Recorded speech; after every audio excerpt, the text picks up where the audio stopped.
For me, what do I do to clear my head? I have a couple, I guess. I like early morning runs when it's really quiet out. My neighborhood is sometimes kind of busy, but when I can get out early, it's pretty quiet. It's still not very windy, not many cars out. I like to do that. And I don't do, like, when I run, there's no music or podcast. It's just me. So that helps me clear my mind. But kind of just spending time, a little bit of time alone. And I asked about that today because today is a scene where Jesus goes to Gethsemane, which is a place he goes to famously pray and to spend time with God before he's arrested. We're going to get to all of that kind of part today.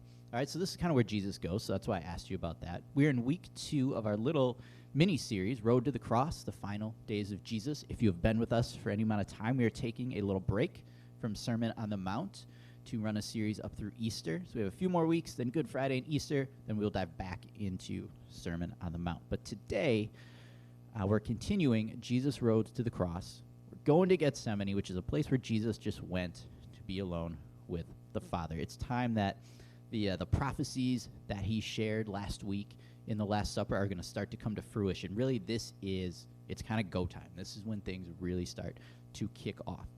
And when I looked at this whole passage today, it's about 20 verses long, what I got a big sense of was submission. This is a big sense of Jesus really submitting to what God's will is, what the Father's will is for him. So when I think about it, the main thing I want you to hear today is when we fully live for God, which is something we want to do, fully live for God does involve fully submitting to God. All right? Fully living for God is fully submitting to God. And we're going to hear today kind of 4 different things that are kind of involved in submitting to God. Now, not all of these things will necessarily happen in your life, but they happen in this passage. So they're kind of things that could happen. We're going to see sorrow. We're going to see weakness. We're going to see betrayal. We're going to see abandonment. Please don't get up and walk out of the room because those are downers, okay? But this is part of it. It's not like this super cheery section, but it is part of what can happen when we fully live for God. So again, we're in Gethsemane. This is where it all kind of starts. The end of Jesus' life really kicks into play here. All right, so they're in Gethsemane. Gethsemane on its own, the word means oil press, which means there was probably an olive grove present near where they were. It's actually only referred to as Gethsemane in the Gospels of Matthew and Mark.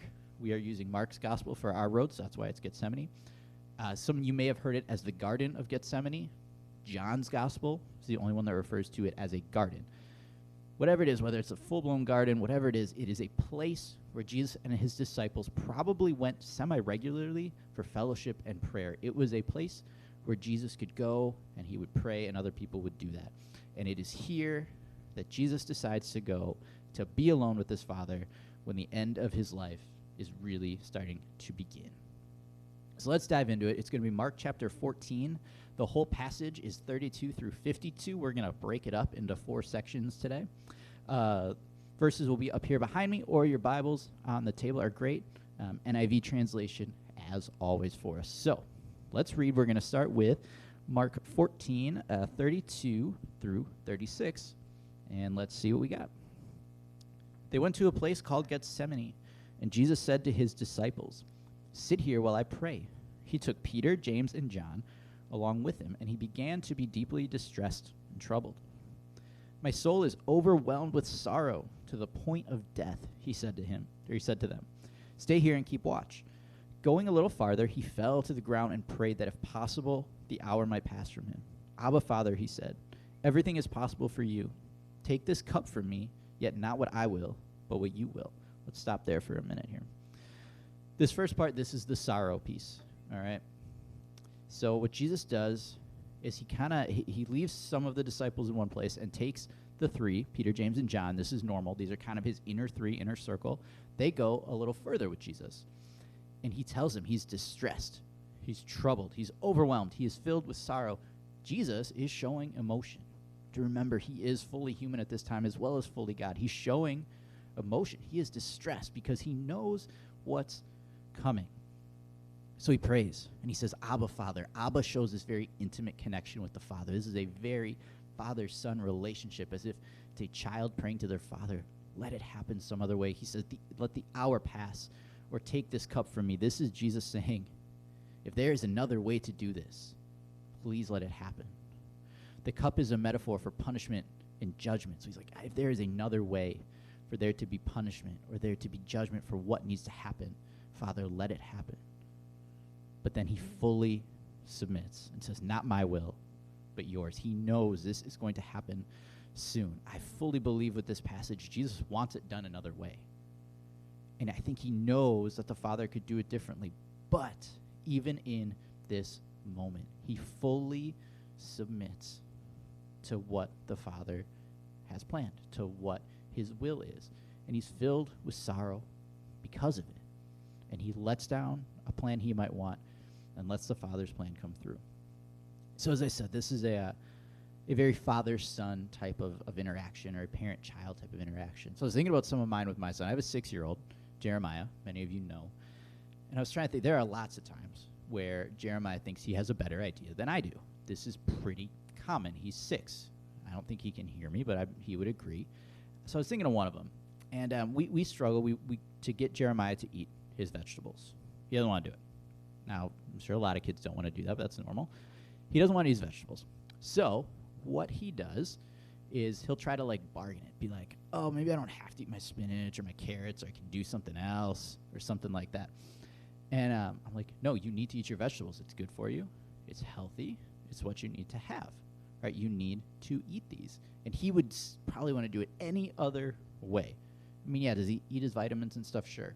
But I'm like, no, you need to eat your vegetable. Usually it's spinach, actually. We get him to eat spinach in a wrap. She's like, can I do this another way? No, you can't. You need to eat it. And eventually he does. Now, I know that's a very different example than here, what Jesus is doing with the Father, but it's that same idea that basically we have to put down our own way and submit to the will of God. And submitting to God is really hard, and it may come, unfortunately, with pain or with sorrow, with distress. But that's kind of part of it. And it's not, I want to make sure we take this little piece the right way, because it's not about saying it's God's will. Is not just about accepting something bad that happens. You know, if you have somebody close to you that gets hurt or in an accident or maybe dies, and just say, oh, that's part of God's will, part of the plan. That's not what Jesus is saying here. That misses the point here. The point of this is Jesus saying, I would like to do it another way, but I will put down my way and follow your way, God. That's what this is. Because God's way is the only way. That can be a hard path, but Jesus sets this example by saying, not my will, not my plan, my personal plan, God. I would do it a different way, but yours. Your will be done. That's what Jesus is getting at here. So the first part is sorrow. Part of fully submitting to God. It can come with sorrow. Let's look at the second part. This is going to be Mark 14:37 to 42. Then he returned to his disciples and found them sleeping. Simon, he said to Peter, are you asleep? Couldn't you keep watch for 1 hour? Watch and pray so that you will not fall into temptation. The spirit's willing, but the flesh is weak. Once more he went away and prayed the same thing. When he came back again, he found them sleeping because their eyes were heavy. They didn't know what to say to him. Returning the third time, he said to them, are you still sleeping and resting? Enough. The hour has come. Look, the Son of Man is delivered into the hands of sinners. Rise, let us go. Here comes my betrayer. All right, we'll stop there now for a second. The second part here is weakness. All right, it's going to be weakness. So Jesus finds them, and this means those closest three, again, Peter, James, and John, who he had taken with him. And he comes back after praying and finds them sleeping. They weren't paying any sort of attention. Whether their eyes were actually closed in a full-blown sleep, they were just kind of in a disoriented type of trance. We're not sure, but they were not paying attention. They were not being watchful. And Jesus says, watch and pray. What he means here is this is spiritual watch. This is go to God because you're weak, but God is your strength. And he says, the spirit is willing, but your flesh is weak. If we were to kind of maybe paraphrase this a little bit, it could be like, great intentions and resolve are all well and good, but if we're not actively seeking God, we'll fall in a crucial moment. That's kind of what he's getting at with Peter. It's like, Peter, you have this great desire, or you have this great spirit about you, but when you're not watching and praying and seeking God, you'll fall in that moment. And here's what I find also really interesting about this piece is Jesus is fully distressed. He's sorrowful. He's in pain. When he comes back to the three, he's not looking for comfort from them. He's checking on them, right? He goes back to check on them. He's not asking them to give him a hug. He's checking on them. It's this crazy, difficult hour, but he is coming to check on the three that are closest to him. And they're probably full of shame or embarrassment. When it says they didn't know what to say, they're probably just like, oh my gosh.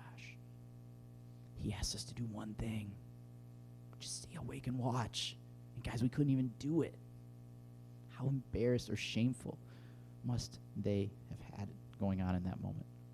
And Jesus kind of brings it again that 3 times is like, oh, guys, really? And then it's like, enough. We're done with this. Okay? I can't rag on you on this. I can't talk about this anymore because it's happening now.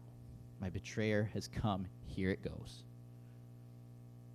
All right, so that's what's going on. But the main part of this is the weakness that we see from the disciples, how hard it is for them to submit their weakness to God. They have the Spirit, but they aren't doing what they need to do to back it up.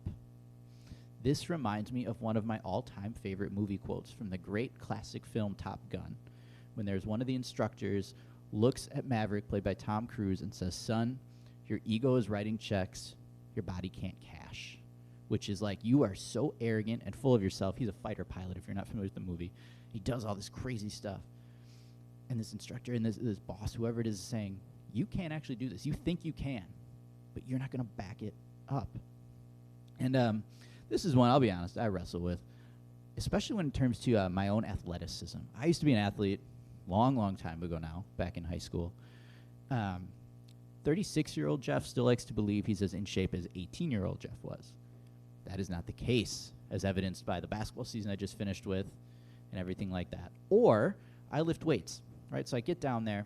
If any of you are familiar with a max out, right? This is a 1-rep max where you're like, I'm going to just throw up as much weight as I can just one time and be like, yeah, I can do it. So I get going. The last 2 weeks this happened to me. I go up for my 1-rep max bench press, and I get down there. I'm all warmed up. I'm good. The tunes are in the Bluetooth. It's bumping. I'm ready to go. I get it off the rack, bring it down, and it goes about this far up. And then I say, nope, that's not happening. And it doesn't go back up. And I kind of like get off the bench, head goes down. It's like, man, my ego's writing a check my body couldn't cash. In my head, I could put that back up. And then, of course, Stacy comes home and I have to tell her. And then she quotes this movie. Your ego write a check your body couldn't cash again, babe? Yes. Mm-hmm. Way to go. And then she kind of laughs and walks away. But that's the point, is that intentions are great. Mindset's important. But when it comes to our spiritual lives, if we don't add focus or reliance on God, we will fall in our weakness. We can fall in those temptations. We have God available to us, but we have to go to him because on our own, our temptations are too much for us. But they're not too much for God. That's why we have him there. And Jesus knows this with the 3 disciples. He's like, look, guys, I get it. Your spirit is willing. Your mindset's good. Your intentions are great. But the flesh is weak. You have to watch and pray and be on guard. And I don't think this is Jesus knocking the disciples. I really don't. I don't think he's berating them for it. I think he's trying to remind them of what they need to do.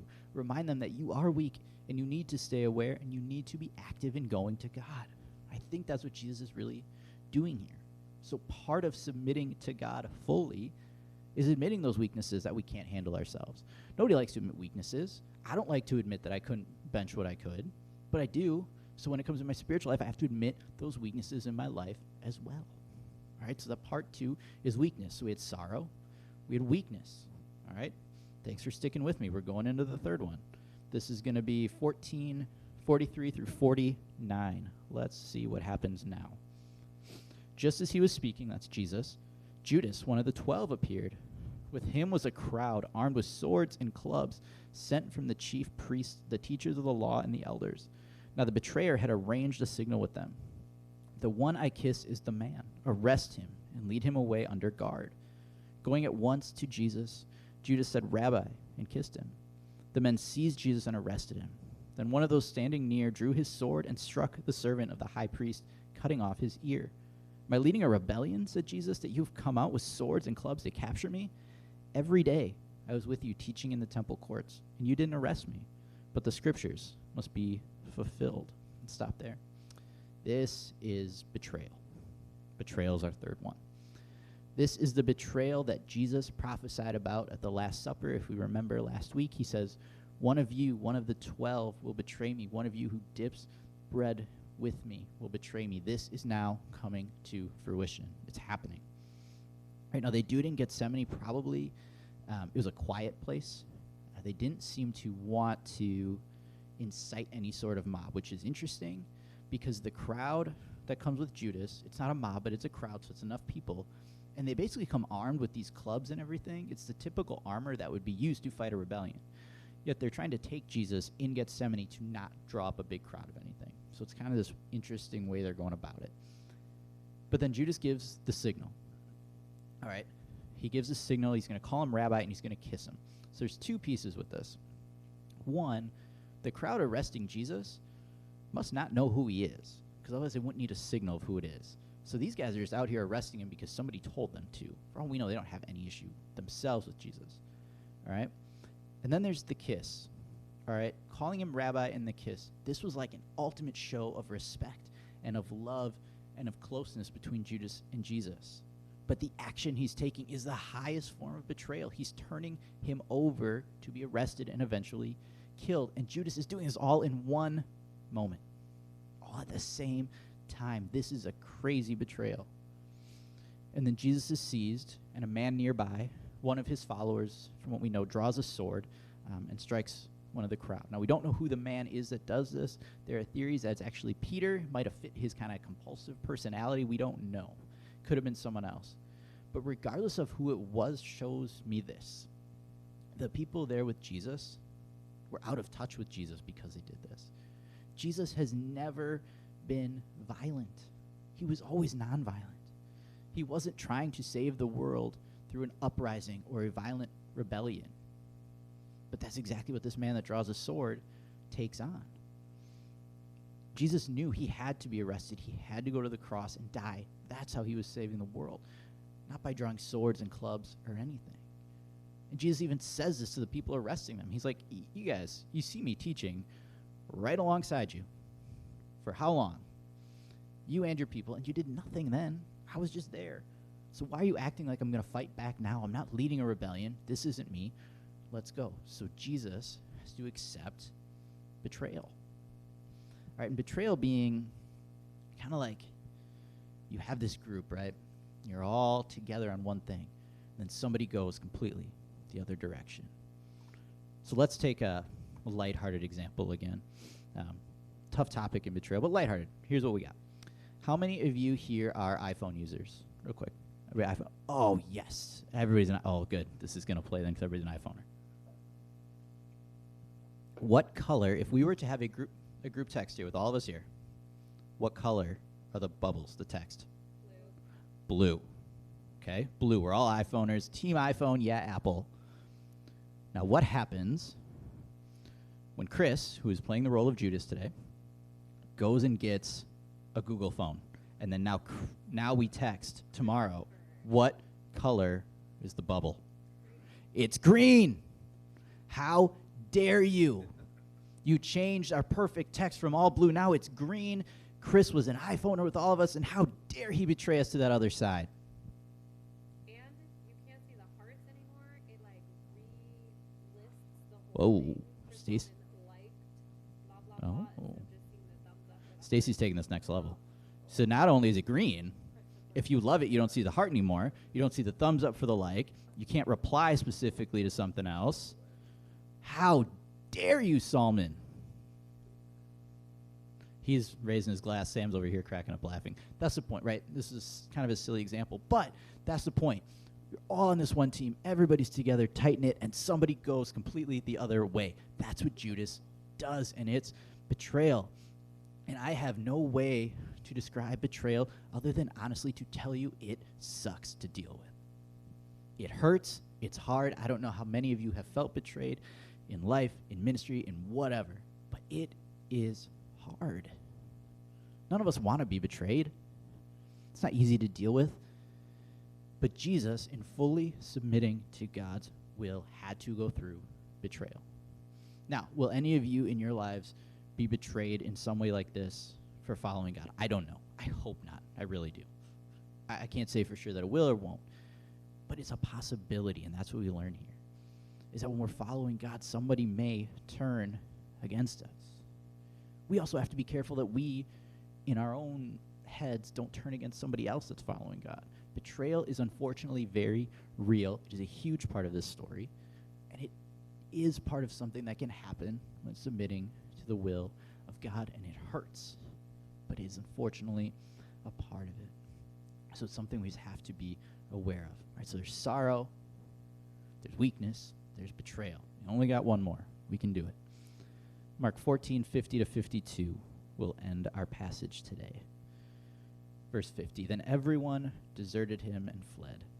A young man, wearing nothing but a linen garment, was following Jesus. When they seized him, he fled naked, leaving his garment behind. Just those 3 verses. Abandonment. Abandonment is our 4th one. Everybody deserts Jesus and flees the garden. Right? They just take off when it hits the fan here. Thing is, the crowd that came to arrest Jesus, they didn't care about the rest of them. Right? It would be as if somebody walks in the door to arrest me and you all just dip out completely, but they don't care about you. I'm who they're after. That's what kind of happens here. Right? His followers were in no real danger, but they don't know that. Right? And this fulfilled the prophecy that he would be deserted. Jesus knew this was going to happen too. People are going to leave his side, his close friends, the people he has spent so much time with, and they abandon him when things get tough. You got this little last 2 verses. The man with the linen garment, right? And he leaves his linen garment behind and runs away naked. This is actually only found in Mark's gospel. It's not in the other ones. There's some theories that maybe this was actually Mark himself that this happened to. We're not sure. The linen garment, though, is probably a nicer garment at this time, showing maybe this person had a little bit of wealth. Here's what matters about this little tidbit, these 2 verses. And one of the commentaries I studied on this said it really well. And they kind of phrased it like this. The people that followed Jesus, okay, the people that followed him, they gave up everything to go follow him. Right? They were told, leave your stuff and follow me. And they did. But then when it got really rough, they left everything behind to abandon him. They left it all behind to abandon him, including this really valuable garment that this man was wearing. So they give up everything to go follow him. But then it gets tough. They leave everything behind and abandon. Why? I got to believe self-preservation is part of it. They're looking out for themselves because they don't know what's going to happen. All right, it's self-preservation, and this happens. We have seen this type of story in the real world, in movies, in TV shows. All right, everybody's working at some company. Things are going great. The boss man's doing his thing, and all of a sudden, some investigators start to show up. Probably how many movies are like this, right? The police show up, they're investigating the guy at the top, and everybody underneath starts to take off and leave. Why? To cover themselves. Because they don't know what's going to happen to them. They want to take care of themselves. Self-preservation. Now, in these stories that we see in the movie, usually the boss is a corrupt and bad dude. In our story here, Jesus isn't. But he still gets abandoned by all these people that are really close to him when things get hard. This is another difficult one that people may leave. People may leave us as we follow what we're supposed to do in God. People that are close to us. Now, whether it's a straight up abandonment like this, I don't know. It could also be they tell us and we work it out, but they still leave. All right? This does happen. It can come in a variety of forms. But we may get abandoned at times or feel abandoned because people leave.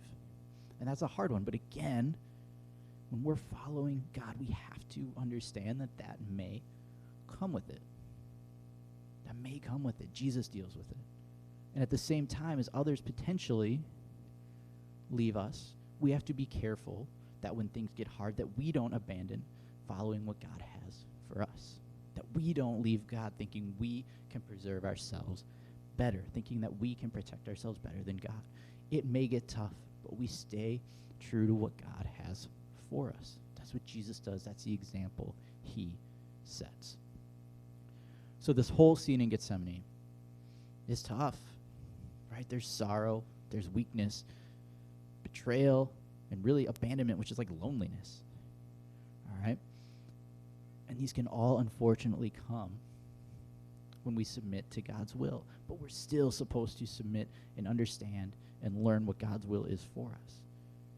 So I would encourage you to seek God and his will for you continually, because the stronger our connection is with God, the more it is we can stay with what his will is for us. We can feel confident in his will for us. And remember that when these difficulties come, in sorrow, in weakness, in betrayal, in loneliness, in whatever, God is with us in them. All right, we don't abandon him. Even better, he doesn't abandon us. So God's still with us in those. So I would encourage you to seek out God's will for your life. What does he have for you? Spend time with him. And then let yourself follow that. Let's pray. God, we thank you for this scene in Gethsemane, God, for what we can really learn about it, as hard as it is to read and to see what really happens here and how difficult this was for Jesus, God. But God, first we thank you that he went through it and he did what he had to do to save us. And God, I pray that for each of us we would be willing to seek your will for us, to put down our own plans and our own desires, to understand and hear what you have for us in our lives. And God, that when any of this stuff happens, God, whenever things get tough or difficult, God, that we would just stay close to you and just keep following you, God. In your name, amen.